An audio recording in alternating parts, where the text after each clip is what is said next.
সবাইকে আসসালামু আলাইকুম। আজকে আমি বাইক রাইড করতেছি হচ্ছে গ্রামের ভিতর দিয়ে।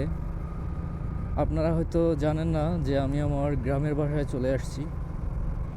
তো গ্রামে বাইক রাইড করতে ভালোই লাগে, কিন্তু কখনো গ্রামে ব্লগ করি নাই। হর্নটা আগে চেঞ্জ করি, কারণ গ্রামে এই হর্ন লাগে না। বিশেষ করে আমার হর্নটা আমি রাখছি, এটা হলো হাইওয়েতে বা সিটি রাইডে, যেখানে সিএনজি টিএনজি বেশি চলে, সেই সব জায়গায় আমি আসলে এই পপ আপ হর্নটা ব্যবহার করি।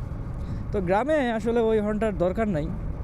আর ভাই, হালকা হালকা বৃষ্টি পড়তিছে, এখন ক্যামেরার লেন্সে যদি পানি পড়ে যায় সেক্ষেত্রে হয়তো একটু প্রবলেম হতে পারে। আর আমার হেলমেটে এমনভাবে ক্যামেরাটা মাউন্ট করা যে আসলে আমি ডিসপ্লেটার দিকে তাকাতেই পারি না, মানে ডিসপ্লে দেখাই যায় না, ক্যামেরার ডিসপ্লেটা কখনো দেখতেই পারি না। তো যাক, এই হলো ব্যাপার। আসলে লেন্সে পানি পড়লে কিছু করার নাই, মাঝে মাঝে মুছে নিতে হবে। দেখেন বৃষ্টি পড়তেছে, তো ভাবলাম একটু তো বাইক রাইড করব, একটা জায়গায় যাব, তো গ্রামের ভিতর দিয়ে একটা ব্লগ করা যাক, তাই না? দেখেন বৃষ্টি কিন্তু বেড়ে গেল। তো এরকম বৃষ্টি যদি হয়, সেখানে আবার ব্লগ করা একটু ঝামেলাই হয়ে যায়। আর জিক্সার নিয়ে বলার কিছু নাই, তবে একটা কথা বলবো, অনেকেই আছেন যারা জিক্সার বাইক রাইড করেন এবং এই জিক্সার বাইক নিয়ে সমস্যায় পড়ছেন, যে বাইকের ট্যাঙ্কিতে জং ধরে যাচ্ছে, কার্বোরেটর নষ্ট হয়ে যাচ্ছে। শোনেন, আমার বাইকটা এখন আমি যদি একটু মিটারটা চেঞ্জ করে দেখি, আমার বাইকটা চলছে প্রায় 8,500 কিলোমিটার। তো 8,500 কিলোমিটার চলা এই 5 মাসে আমার বাইক থেকে আসলে আমি ট্যাঙ্কের জং বলেন এবং কার্বোরেটরের যে প্রবলেমটা, সেটাও আর কি আমি এখনও পর্যন্ত ফেস করি নাই।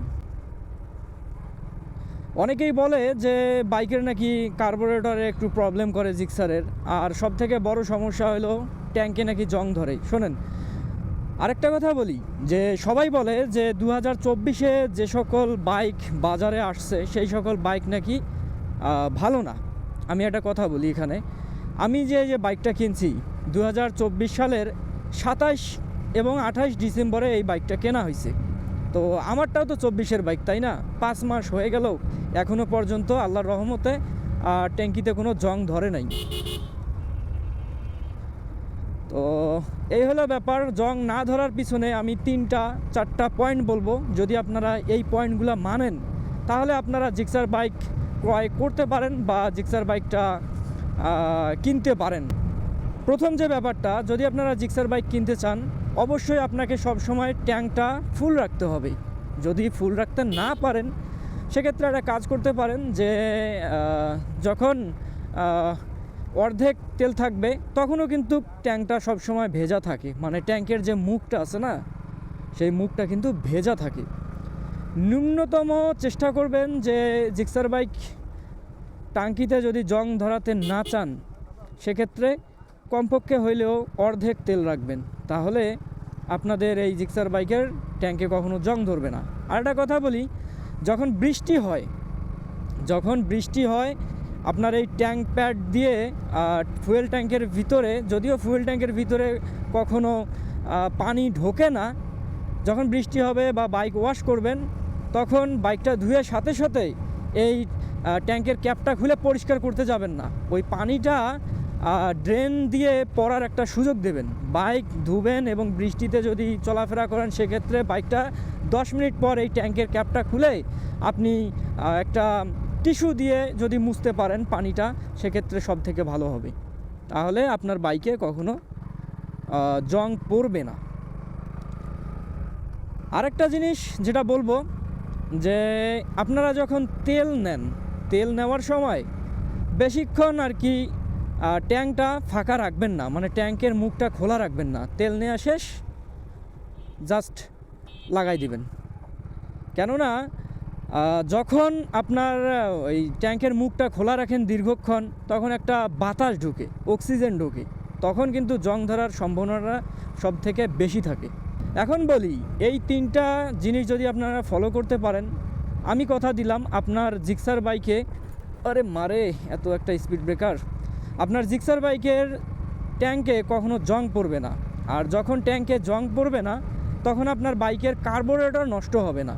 আপনার বাইকের ট্যাঙ্কে যখন জং ধরে, ওই মরিচাগুলা আস্তে আস্তে আপনার বাইকের কার্বোরেটর জাম করে ফেলে, মানে কার্বোরেটর একদম ময়লায় ভর্তি হয়ে যায়। তখন কিন্তু আপনার বাইক নিয়ে আপনি একদম অসন্তুষ্ট থাকবেন। কেন জানেন? বাইক ধাক্কাবে, তারপরে হচ্ছে রে একটা ব্যাং মাইরে ফেললাম, এটা কোনো কথা হইলো? আল্লাহ ক্ষমা করো। তো কার্বোরেটর তখন এই তেল সাপ্লাই দিতে পারবে না, তখনই মনে করেন যে আপনার বাইকের বিভিন্ন সমস্যা হইতে পারে। তো আমি আল্লাহর রহমতে 5 মাস ধরে বাইকটা রাইড করতেছি, আমার 4টা সার্ভিস চলে গেছে, এখনও পর্যন্ত আমি কার্বোরেটরে হাতই দিই নাই, জাস্ট একবার টিউনিং করে নিছি, ঠিক আছে। কার্বোরেটর এখনও খোলাই পড়ে নাই, আর ট্যাঙ্কে তো আল্লাহর রহমত জং নাই। আমি যেটা করি, আমার বাইকের দেখেন ফুয়েল 1 কাটা গেছে মাত্র, আর বাইকটা চলছে হলো প্রায় 100+। তো আমার বাইকটা ফুল করার পর যখন মনে করেন 200 কিলোমিটার চালাই বা 150 কিলোমিটার চালাই, তখনই আমি আবারও ট্যাঙ্কটা ফুল করে রাখি, যার কারণে জং ধরার যে পসিবিলিটি এটা অনেকাংশেই কম। যেহেতু 5 মাস এইভাবে চালাইলাম, বিন্দু পরিমাণ আল্লাহর রহমতে জংয়ের দেখা পাই নাই, সেহেতু আশা করা যায় যে ভবিষ্যতেও আমার এই জিক্সার বাইকের ট্যাঙ্কে জং ধরবে না। তো গ্রামের ফাঁকা রাস্তা এবং গ্যাঞ্জাম রাস্তা তো নাই বললেই চলে। গ্রামে বাইক রাইড করা যদিও শান্তি পাওয়া যায়, কোনো গ্যাঞ্জাম নাই, কিন্তু বেশি স্পিডে রাইড করা যায় না। এই 50-60, হাইয়েস্ট 70, ভাই 70ও রিস্ক হয়ে যায়। তো সবাইকে অসংখ্য ধন্যবাদ। অনেক দিন আমি ব্লগ করি নাই, মাঝে কয়েকটা দিন ব্যস্ততা থাকার কারণে আসলে ব্লগ দিতে পারি নাই। এখন থেকে রেগুলার ব্লগ পাবেন। তো সবাই ভালো থাকবেন, সুস্থ থাকবেন, সবাইকে অসংখ্য ধন্যবাদ গাইস। বৃষ্টি এসে গেছে, চায়ের দোকানে ঢুকতে হবে। ভালো থাকবেন।